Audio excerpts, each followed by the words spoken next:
Lorsqu'on s'intéresse de près à la biologie du monde animal, la question de l'évolution est un des aspects les plus intéressants de ce domaine. Pourquoi un chat ressemble à un chat? Pourquoi un poisson a-t-il des nageoires? Pourquoi un ours blanc est blanc?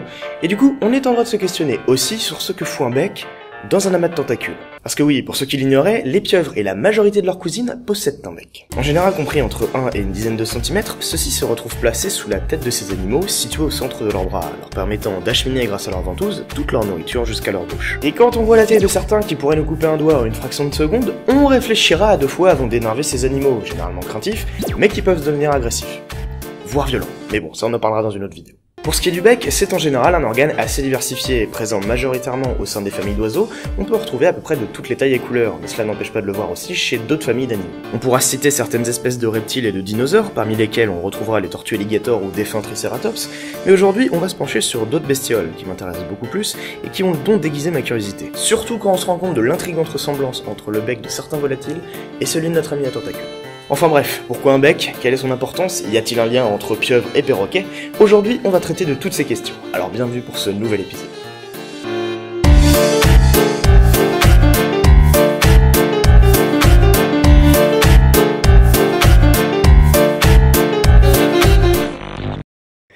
Bon, pour commencer à réfléchir sur le bec de ces animaux tout droit sortis d'un film d'horreur, il va falloir comprendre qu'il ne faut pas seulement se demander pourquoi il existe, mais pourquoi il n'a pas disparu. Et pour ça, on va introduire une petite notion de biologie évolutive.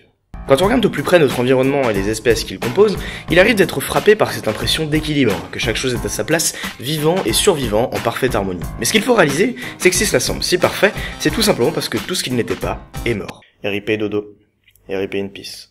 Et pour mieux comprendre tout ça, on va prendre un bref exemple. Si au sein de plusieurs groupes d'animaux, l'un d'eux se voit avantagé pour se nourrir, résister à son environnement ou survivre face à des prédateurs, celui-ci va très certainement aussi être avantagé pour se reproduire, permettant à sa lignée de ne pas disparaître.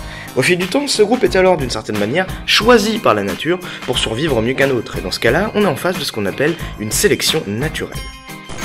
Ce que nous dit ce principe, c'est que tous les organismes sur Terre, vous y compris, ne sont finalement que les survivants d'une succession d'épreuves tendues par Dame Nature, desquelles nous sommes sortis victorieux, comme du volcanisme planétaire, des glaciations ou encore des météorites. Chacun des animaux que vous pouvez alors voir aujourd'hui sont d'une certaine manière les grands gagnants de la roue de l'évolution, ce qui explique leur adaptation quasi parfaite à leur environnement, l'existence de talents propres semblant idéalement correspondre à leurs besoins, ou encore le pourquoi des chaînes alimentaires. C'est parce que tout le reste est mort. Ce que ça nous apprend sur notre pieuvre, c'est que si elle se tient devant nous aujourd'hui, c'est qu'elle possède des avantages qui lui ont permis de vivre durant des millions d'années, et que d'une certaine façon, ses organes ou son comportement lui ont permis de survivre à toutes les épreuves tendues par son environnement. Du coup, notre petit bec a sûrement eu un rôle assez important à jouer dans tout ça, vu qu'il n'a pas disparu, et qu'en général, tout ce qui est inutile à un animal finit par disparaître. Il n'a qu'à voir par exemple notre ancienne queue de singe, qui n'existe plus, et heureusement.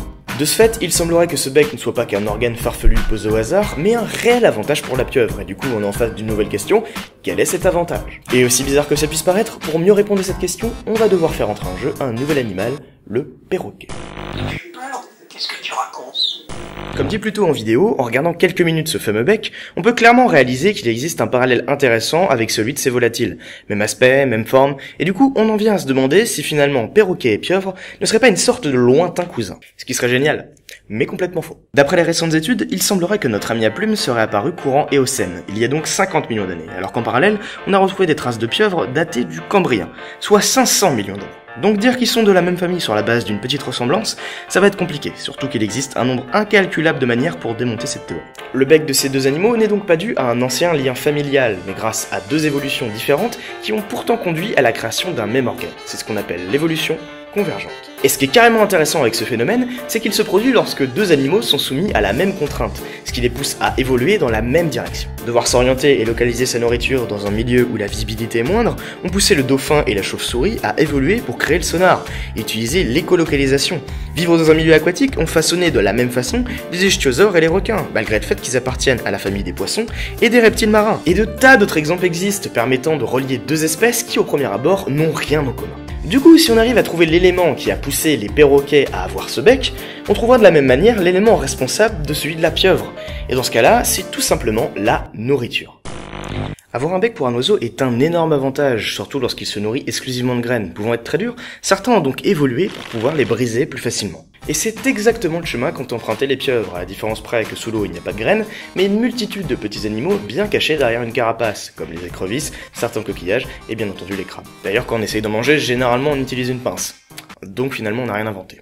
C'est donc pour pouvoir se nourrir de ces animaux que la pieuvre a évolué, lui permettant de se nourrir très facilement et de posséder un formidable avantage pour survivre. Et quand on voit d'autres animaux de la même famille qui n'ont pas évolué dans cette direction, comme les nautiles, on peut se demander si c'était vraiment la bonne chose à faire, sachant que la plupart des animaux ayant aussi évolué de cette façon ne sont plus là pour en parler. RIP Ammonite. RIP in peace.